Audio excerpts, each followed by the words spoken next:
दोस्तों, आज हमारे साथ स्वामी कृष्णामृतानंद जी महाराज हैं, जिन्होंने पिछले साल रामकृष्ण मिशन ग्वालियर का पदभार एज ए सेक्रेटरी महाराज के रूप में लिया। महाराज, इस आश्रम में क्या क्या फैसिलिटीज़ है, क्या सेवा आप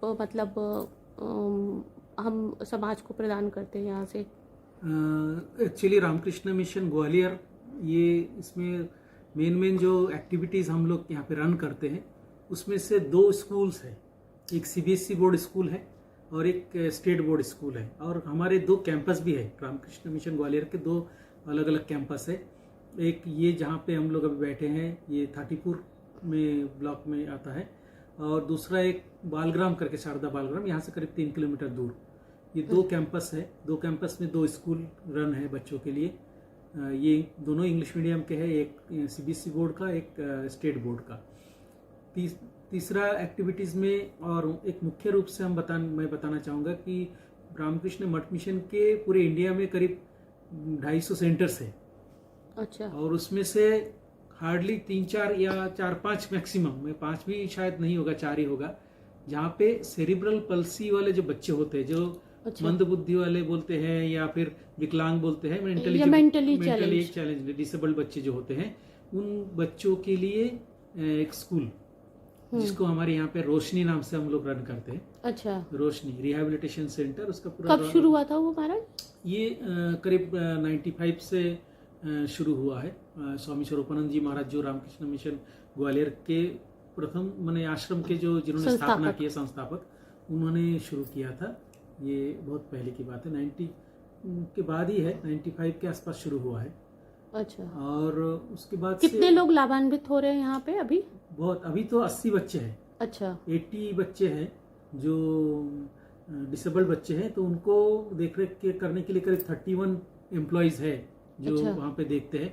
और 31 में से भी ये ऐसे है कि आप एक बच्चे के पीछे एक जन देना ही पड़ता है। अच्छा। इसलिए 80 बच्चों को हम लोग एक साथ नहीं बुला पाते, अल्टरनेट डेज बुलाते हैं। 40 बच्चों को एक दिन, फिर दूसरे दिन 40 बच्चे।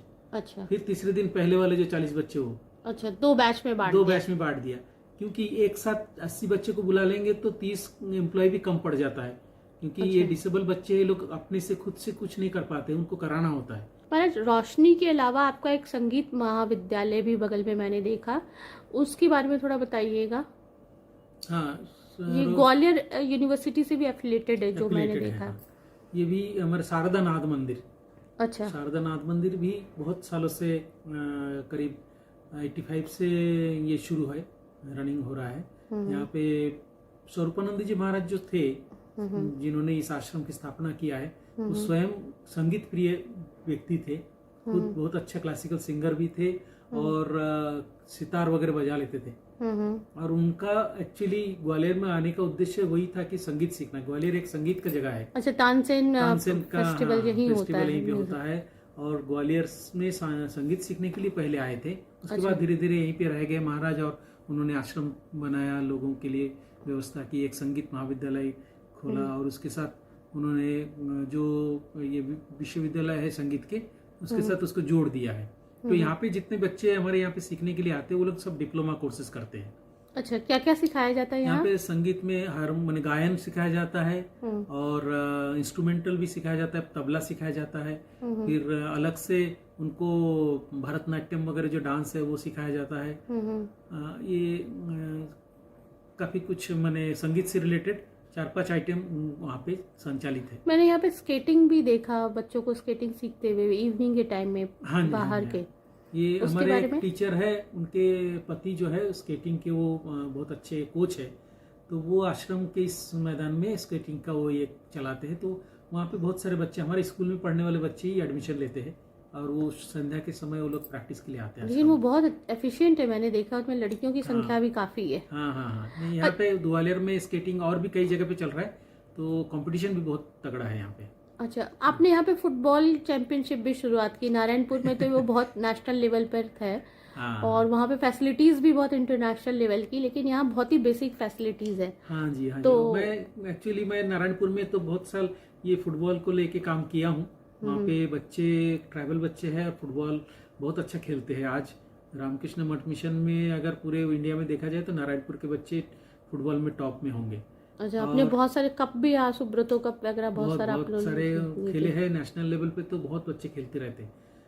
इवन अभी दो दो साल से हमने लड़कियों का भी शुरू किया हाँ है, हाँ हाँ, तो यही मैं लड़कियां भी पूछने वाली नेशनल थी। लेवल पे चली गई है। इतनी जल्दी? हाँ, अभी इसी साल अंडर 14 के लड़कियां नेशनल खेल के आई गुजरात में अच्छा, जाके आई। दैट्स गुजरात रियली में, ग्रेट। राजस्थान ना गुजरात कहीं तो भी हुआ, वहाँ पे जाके आ गई। तो ये हमारे लिए अचीवमेंट है। लड़कियां भी बहुत अच्छा खेल रही है और लड़के तो खेलते हैं ही। अभी आज के डेट में 4 ग्रुप अलग अलग एज ग्रुप में नेशनल लेवल पे चल रहा है, हमारे बच्चे लोग इसमें भाग ले रहे हैं। नारायणपुर के। हाँ, तो महाराज ग्वालियर में आप क्या करने को सोच रहे हैं? तो अभी ग्वालियर में हमारे पास, मैं जैसे बता रहा हूँ कि आश्रम का आर्थिक कंडीशन बहुत अच्छा नहीं है, फिर भी मेरे मन में तो है यहाँ पे भी, यहाँ के बच्चों को भी खेल के साथ जोड़ना है। एक्चुअली मेरा उद्देश्य सिर्फ फुटबॉल नहीं, कोई भी गेम के साथ बच्चे लोग जुड़े रहे। महाराज आप खुद भी यूनिवर्सिटी लेवल पे खेलते थे? मैं एक समय खेला हूँ, मैं जब कॉलेज में पढ़ता था तो मैं खेला हूँ। तो मुझे लगता है कि गेम एक सी चीज है ना, फिजिकल फिटनेस रखने के लिए तो जरूरी है। दूसरा है कि मेंटल जो स्ट्रेस होते हैं ना बच्चों में, वो स्ट्रेस भी निकाल देते हैं स्पोर्ट्स। क्योंकि सुबह शाम या एक टाइम भी बच्चा अगर स्कूल का आवर्स के बाद या पहले खेलता है ना, तो उसका बॉडी फिटनेस तो रहता है, साथ में मन भी फ्रेश रहता है। वो कोई भी पढ़ाई करे, कुछ भी करे, उसमें अच्छा ग्रास्पिंग हो सकता है। ये हमने एक्सपेरिमेंट करके नारायणपुर में देखा है। जो बच्चे फुटबॉल में नेशनल खेल रहे हैं, वही बच्चे 90% लेके पास हो रहे हैं।